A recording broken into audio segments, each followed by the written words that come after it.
Good evening. నా పేరు ఆదినారాయణ అండి. Senior civil judge Palamaner. Madam పేరు Likhitha. Madam junior civil judge cum judicial assistant Palamaner.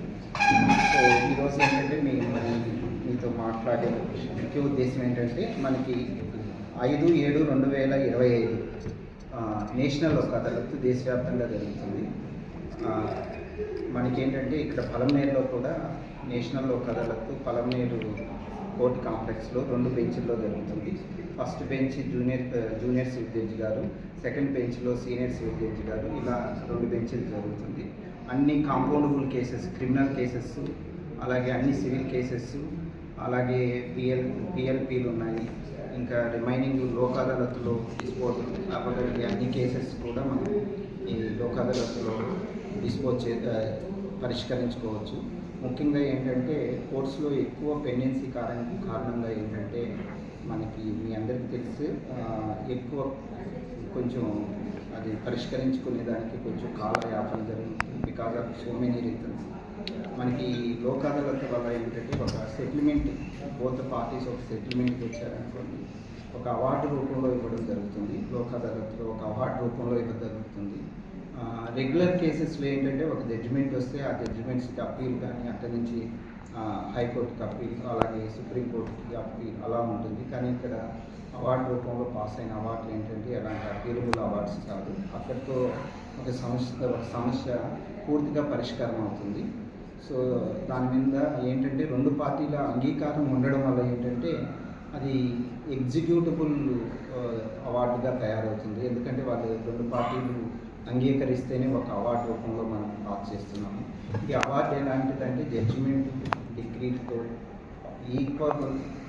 Equality ఉన్న అవార్డ్స్ ఇవి. అది కోర్టు బెంచ్లోనే పాస్ చేస్తారు.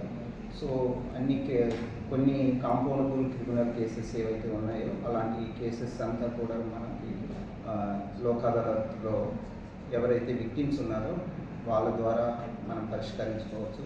ఇంకా సివిల్ కేసెస్ ఏంటంటే వాళ్ళ పార్టీస్ కూర్చొని వాళ్ళ అడ్వకేట్స్తో పాటు ఒక ఒప్పందానికి వచ్చి దాని తర్వాత ఒక అవార్డ్స్ రూపంలో కోర్టులో వాళ్ళు ఈ లోక్ అదాలత్ బెంచ్ ముందు వాళ్ళు ప్రొడ్యూస్ చేయడం జరుగుతుంది. సో ఆ విధంగా ఏంటంటే దాని తర్వాత కోర్టు దాన్ని పరిశీలించి అవార్డు రూపంలో అవార్డు ఇస్తుంది. సో అవార్డుకి ఏంటంటే జడ్జిమెంట్, డిగ్రీ ఎలాగో, కోర్టు యొక్క జడ్జిమెంట్, డిగ్రీ ఎలాగో ఈ అవార్డు కూడా అంతే వ్యాలిడిటీ ఉంటుంది. సో ముఖ్యంగా అందరికీ గమనించవలసింది ఏంటంటే ఈ విధంగా కోర్టు ఈ లోక్ అదాలత్ బెంచ్లో అవార్డ్స్ ఏదైతే పాస్ చేసిన తర్వాత వాళ్ళు ఏదైతే కోర్ట్ ఫీ కట్టుంటారో సివిల్ కేసెస్లో ఆ కోర్ట్ ఫీ కూడా వెనక్కి ఇవ్వడం జరుగుతుంది.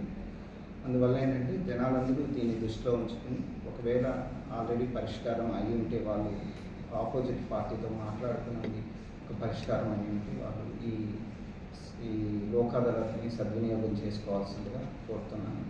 ఇంతకుముందు కూడా పలమనేరులో మనకి ప్రతి లోక్ అదాలత్లో ఏంటంటే ప్రజలు చాలా ఎక్కువ సంఖ్యలో పాల్గొని ఎక్కువ కేసులు పరిష్కరించుకోవడం జరిగింది. సో ఈ 5/7/2025 మనకి మన రాష్ట్ర వ్యాప్తంగా జరిగే లోక్ అదాలత్లో కూడా ప్రజలందరూ దీన్ని గమనించి సద్వినియోగం చేసుకోవాల్సిందిగా కోరుచున్నాను. Thank you.